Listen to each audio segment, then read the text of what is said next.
Good morning, Philadelphia. Hello. It's wonderful to see such a full house this morning. I have to say, we crisscrossed the country doing events like this, and I'm impressed with how bright and early everybody was here. So it's wonderful to welcome you to Examining Modern Medicine.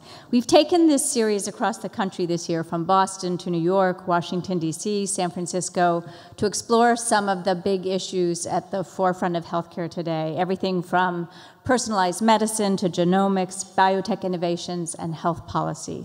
And today, we're going to zoom in on vaccines and immunity, and I'm going to just, a little history first before we begin. Physicians and scientists have been searching for ways to prevent disease since Hippocrates, and he was around a long time ago. 450 BC is when he was born.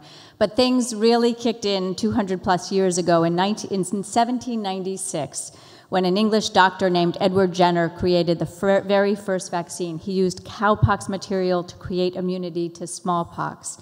Louis Pasteur developed the rabies vaccine more than 100 years later, and perhaps the greatest vaccinologist, or certainly the most prolific, Maurice Hilleman, the American microbiologist who died 12 years ago, created over 40 vaccines, among them vaccines for measles, mumps, hepatitis A, hepatitis B, chickenpox, and meningitis.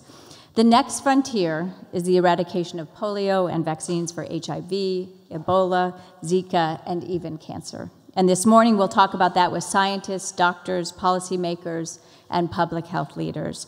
And this conversation won't just be about the creation of vaccines, but about the benefits to our society and the underlying scientists. I do want to take a moment to thank our underwriter, Pharma, for making this morning possible. Thank you to Pharma. We wouldn't be here without them, so thank you. And now a few practical notes before we begin. Please silence your cell phones, but don't put them away, because we'd love you to join us on Twitter. Use the hashtag AtlanticMedicine. And don't forget, you have 280 characters now, as opposed to 140, so please go wild. We want you to be part of the conversation in the room too, so we'll leave time for your questions throughout the morning.